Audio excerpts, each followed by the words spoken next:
Balik maring bersama SB Movie. Di video kali ini, SB Movie akan merangkum alur cerita film yang berjudul The Legend of Enveloped Demons. Dirilis pada tahun 2022.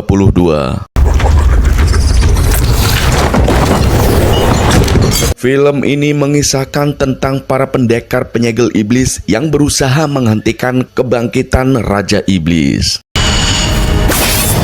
Bagaimana keseruan aksi filmnya? Oke guys, tak perlu berlama-lama, langsung saja kita sikat alur ceritanya.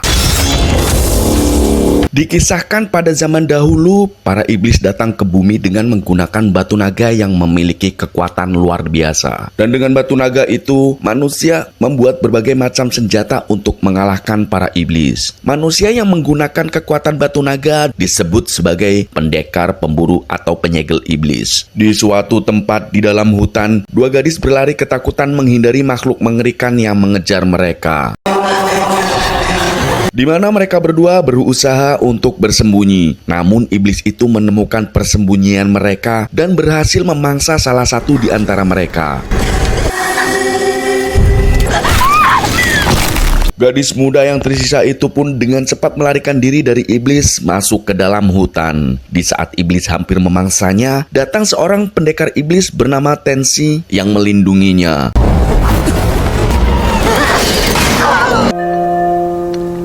Di mana ia datang bersama adik seperguruannya bernama Luo Chan dan Qiu Feng.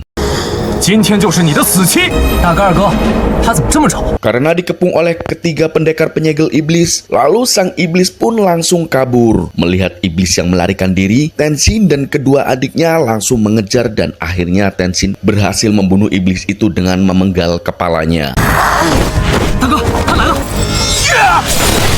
Pada saat yang sama, gadis itu berlari melintasi padang rumput. Tiba-tiba ia terkejut mendengar ledakan besar dari belakang. Dan ternyata di sana sedang terjadi pertarungan yang jauh lebih dahsyat antara monster raksasa dengan para pendekar penyegel iblis. Di mana kekuatan monster raksasa itu sungguh luar biasa. Ia memangsa para pendekar penyegel iblis satu persatu. Para pendekar penyegel iblis pun mencoba menahan monster raksasa itu dengan menggunakan tali. Namun hal itu membuat mereka terlempar ke udara karena kekuatan monster raksasa itu sangatlah kuat. Kemudian Tensi dan kedua adik seperguruannya pun datang membantu para pendekar penyegel iblis yang lain. Ketua para penyegel sang guru mengajak yang lain untuk menyerang monster itu bersama-sama dengan mengerahkan semua kemampuan yang dimilikinya.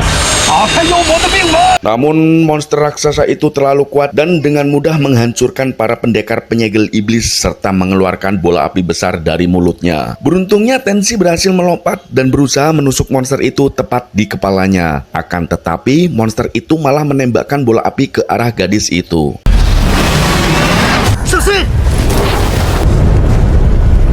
Sang guru yang melihat, ia pun langsung melompat dan menikam leher monster itu. Tetapi dia malah terlempar diinjak oleh sang monster. Melihat pemimpin mereka telah jatuh, para pendekar penyegel pun mulai mengisi semua energi dan bersiap untuk serangan terakhir. Para pendekar penyegel itu pun melompat ke arah monster satu persatu sambil meledakkan diri. Di mana dalam serangan ini membuat monster raksasa itu melemah. Pada saat yang sama, Tensi pun langsung melompat dan mengiris kepala makhluk tersebut.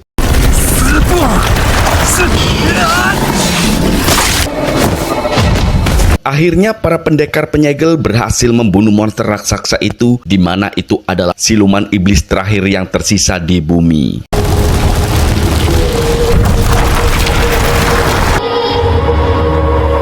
Tujuh tahun kemudian, tiga bersaudara ini terpaksa menjadi nelayan untuk mencari makan. Namun tidak ada satupun dari mereka yang bisa menangkap ikan. Dan dari kejauhan, para nelayan lainnya menyaksikan tiga bersaudara ini dengan sinis. Di mana para nelayan menganggap kelakuan mereka hanya menakut-nakuti ikan saja. Saat sedang menggosip, satu orang nelayan datang membawa minuman. Nelayan itu mengaku mendapat minuman ini dari seorang wanita di jalan. Lalu ia mengajak kedua temannya untuk minum. Beberapa saat kemudian, di saat Tensi dan kedua rekannya sedang menuju rumah, mereka melihat sesuatu yang aneh di mana dua orang nelayan sedang memakan daging manusia. Dan ternyata dua orang nelayan itu kini berubah menjadi siluman iwak sepat. Lalu Tensi pun langsung mematahkan leher salah satu siluman itu dan Luo segera meraih pedangnya lalu memotong tubuh siluman itu. Mereka pun bingung kenapa para nelayan ini berubah menjadi siluman iblis, di mana Tensi memiliki firasat jika minuman aneh di depan mereka adalah penyebabnya. Kemudian mereka bertiga pun pulang. Sesampainya di dalam rumah, tiba-tiba muncul salah satu pendekar penyegel iblis yang terluka parah. Mereka pun bergegas membawa penyegel iblis itu menggunakan tandu menuju puskesmas, tempat di mana pacar Feng bekerja. Namun di tengah jalan, seorang anak kecil tak sengaja menyenggol tandu, yang membuat masyarakat melihat lengan penyegel iblis yang mereka bawa. Orang-orang pun marah dan ingin mengusirnya, di mana masyarakat menuduh para penyegel iblis itu sangat berbahaya yang sama dengan iblis itu sendiri. Mendengar ocehan warga, Luo pun emosi dan hendak menyerang salah satu warga. Beruntung Tensi mencegahnya.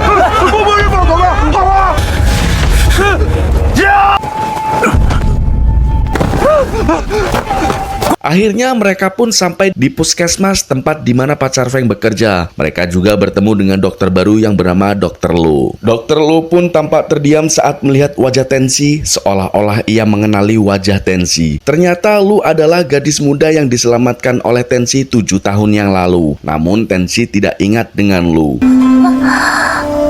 Kemudian Dr. Lu pun mulai mengobati pendekar penyegel yang terluka. Akan tetapi Dr. Lu mengobati dengan cara yang tidak biasa.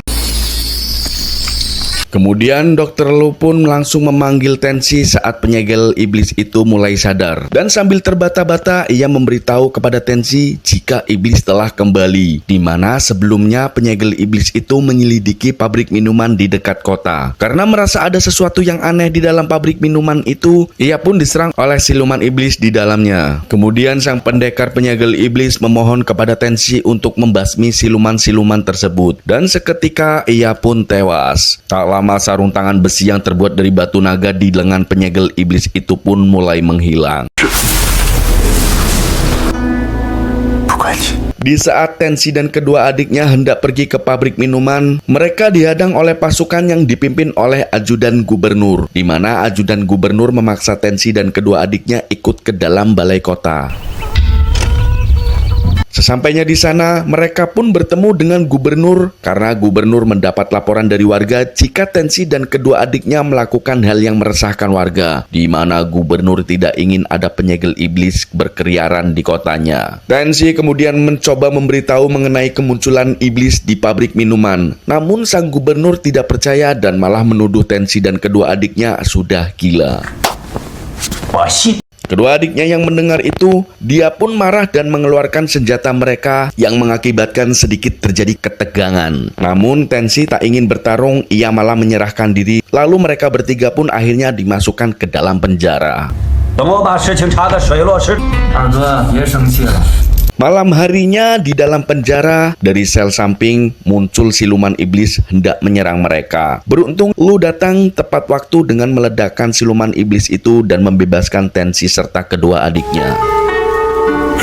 Setelah itu, mereka pun langsung pergi menuju pabrik minuman. Sesampainya di dalam, suasana terlihat sepi. Saat sedang melakukan investigasi, Tensi menyadari kalau bahan untuk membuat minuman ini berasal dari darah iblis.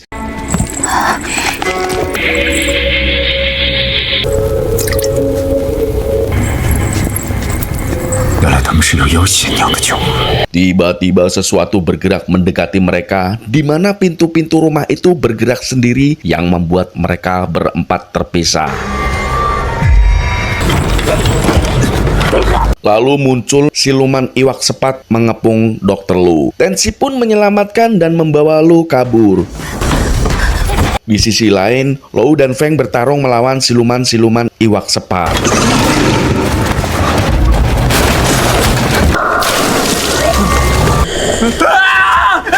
Kemudian Lu dan Tensi dihadang oleh iblis yang 7 tahun lalu bertarung dengannya. Iblis ini berhasil memojokkan Tensi, namun secara mengejutkan Lu berubah bentuk menjadi siluman rubah ekor 7 dan menyerang iblis itu.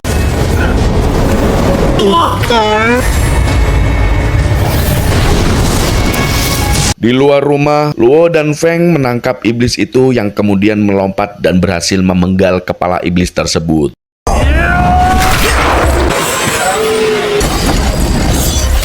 Sementara itu di dalam ruangan, Tensi terkejut melihat Dr. Lu yang ternyata adalah siluman. Lalu Tensi menyuruh Lu untuk merubah bentuknya agar tidak diketahui oleh kedua adiknya. Tak lama ajudan gubernur datang sambil mengoceh-ngoceh. Lalu Luo melemparkan kepala siluman iblis dan membuat ajudan itu ketakutan.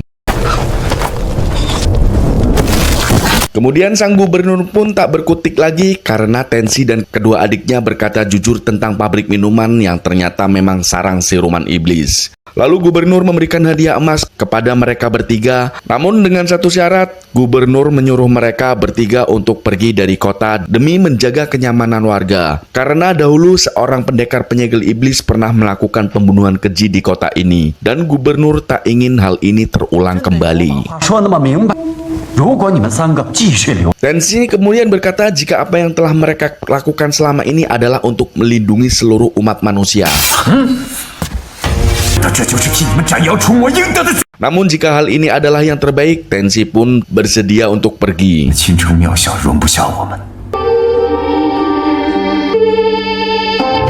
Kemudian di dalam klinik, Feng berpamitan kepada kekasihnya untuk pergi meninggalkan kota. Namun hal ini malah membuat pacar Feng marah dan meninggalkan Feng begitu saja. Dan di saat sedang makan malam, Luo dan Feng bertanya kenapa Tensi menerima perintah dari gubernur untuk pergi. Tensi pun mengaku jika ia berbohong dan tidak akan pergi karena Tensi merasakan ada yang aneh dengan kota ini.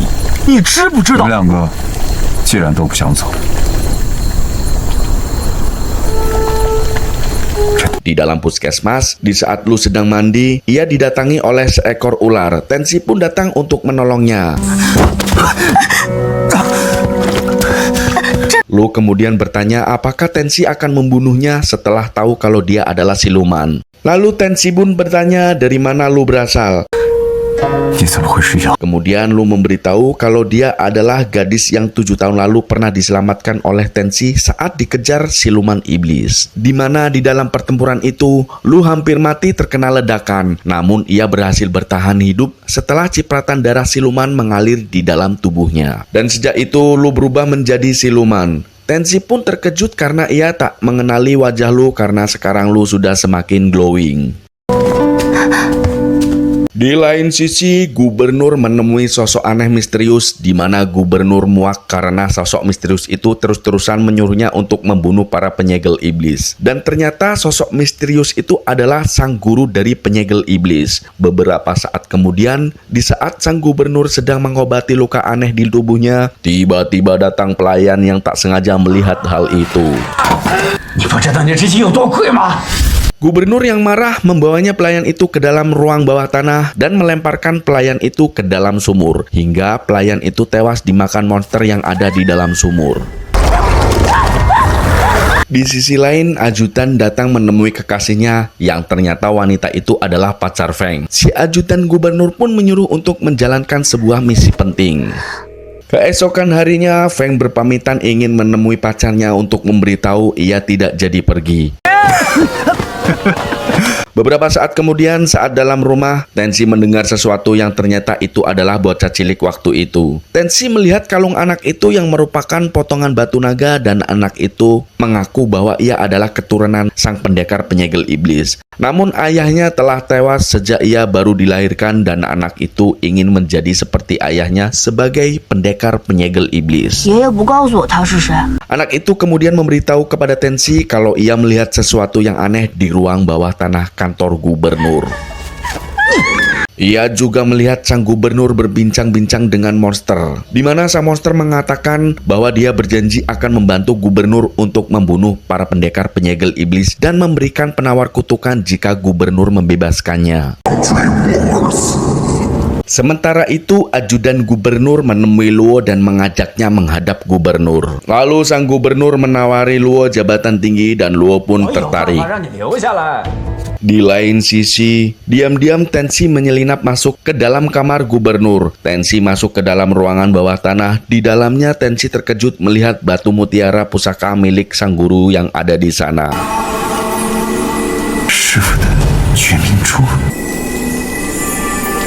Dan di saat yang sama, Feng menemui pacarnya di dalam kamarnya. Kemudian, sang pacar mencoba menggoda Feng, yang membuat Feng kebingungan melihat tingkah pacarnya ini.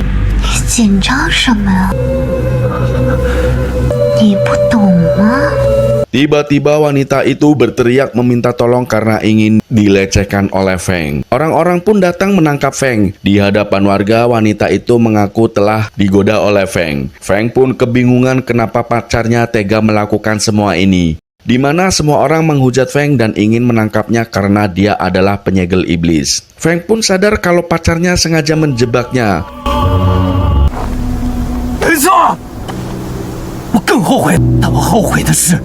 Karena merasa tertekan, Feng pun menusuk dirinya sendiri hingga tewas. Sore harinya, Luo melihat Feng telah tewas dan pasukan pemanah muncul dari segala arah, kemudian melesatkan anak panahnya. Luo pun mencoba menahan serangan dan akhirnya Luo tumbang karena terluka cukup parah.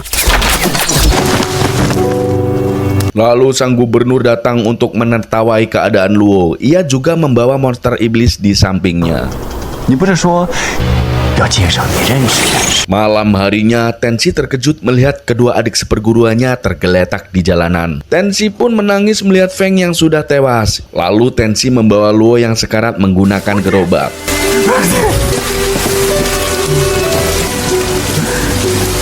Sesampainya di puskesmas, Lu langsung bergegas memeriksa keadaan Luo. Di luar, Tensi merasa kebingungan karena semua ini menimpa kepada kedua adik seperguruannya. Dan Tensi ingin menemui seseorang yang mungkin bisa memberinya jawaban.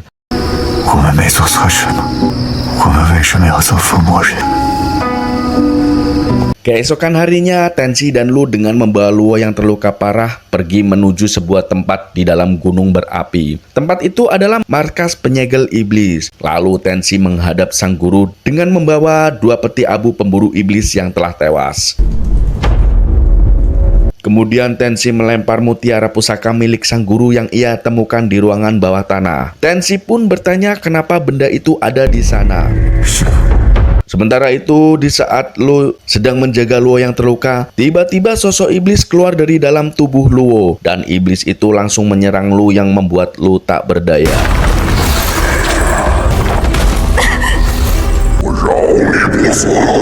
Dengan bantuan batu naga yang ada di sana, iblis itu kemudian melakukan ritual terhadap tubuh Luo. Dan tiba-tiba secara mengejutkan, sang guru menyerang Tensi di mana sang guru memberitahu kalau kekuatan batu naga sangat berbahaya. Dikarenakan kekuatannya bisa saja dimanfaatkan oleh orang yang tak bertanggung jawab untuk menghancurkan dunia. Lalu sang guru berniat membunuh semua pendekar penyegel iblis yang tersisa untuk menyelamatkan kekuatan batu naga selama-lamanya. Di mana 7 tahun lalu setelah penyegel iblis mengalahkan iblis yang terakhir, sang guru sengaja mengambil potongan tubuh iblis dan menggunakannya untuk membangkitkan iblis kembali. Mendengar hal itu, Tensi tak terima dan dia bangkit hendak menusuk sang guru. Tak disangka sang guru malah membuang senjatanya dan menerima tusukan tanpa adanya perlawanan. Sebelum tewas, sang guru memohon kepada Tensi untuk memusnahkan semua kekuatan batu naga dan sang guru pun tewas.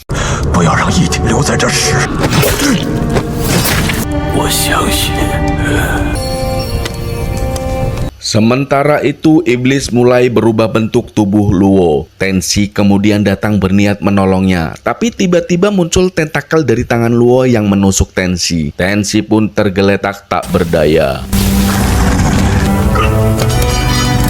Luo yang tak kuasa mengendalikan tubuhnya sendiri lalu pergi keluar. Di lain sisi, para prajurit yang berjaga terkejut melihat penampakan iblis Titan berukuran sangat besar bergerak ke arah kota. Iblis Titan itu melemparkan bola-bola api yang membuat kota porak-poranda. Para prajurit pun mencoba menembakkan ribuan anak panah, namun hasilnya sia-sia. Sang gubernur kemudian keluar untuk menagih janji kepada iblis itu yang akan memberinya obat penawar. Namun iblis itu mengingkari janjinya dan malah meninju gubernur hingga hancur.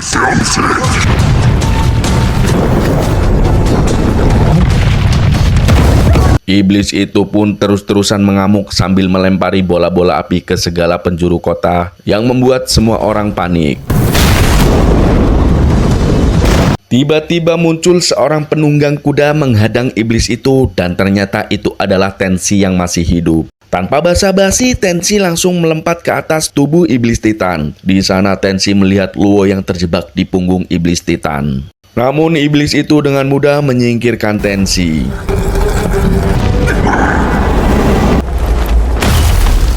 Di lain sisi, ajudan gubernur yang panik sedang mengemasi barang-barangnya untuk kabur. Kemudian ajudan gubernur menusuk kekasihnya sendiri dari belakang dan ia juga mengaku telah membunuh orang tuanya. Dengan sisa-sisa tenaga, wanita itu pun menusuk leher ajudan gubernur hingga tewas dan akhirnya mereka berdua pun tewas.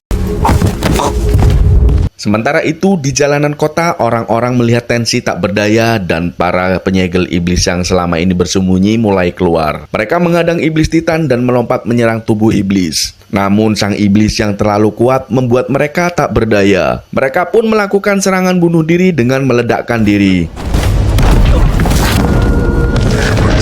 Sementara itu, Tensi yang terluka parah, kemudian Lu menolongnya dengan meletakkan batu naga di tubuh Tensi. Dengan bantuan batu naga, Lu menyerahkan jiwanya untuk membuat Tensi hidup kembali.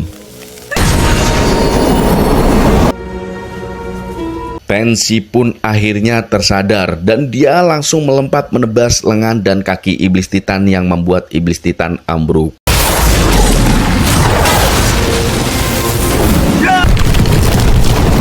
Kemudian Tensi mencoba membebaskan Luo yang tubuhnya sudah menyatu dengan iblis Titan. Namun Luo menyuruh Tensi untuk membunuh dirinya agar iblis Titan ini hancur. Luo pun berkata jika ini adalah satu-satunya jalan agar iblis Titan itu hancur dan musnah, maka Tensi harus membunuhnya.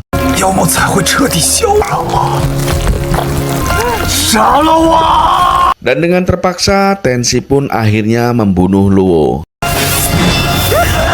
Hal ini membuat iblis Titan berhasil dikalahkan untuk selamanya. Setelah berhasil membunuh iblis Titan itu, Tensi berniat menuju gunung untuk menghabisi dirinya karena teringat pesan gurunya yang ingin memusnahkan kekuatan batu naga. Namun tiba-tiba sesuatu mencegahnya dan membuang niatnya untuk bunuh diri.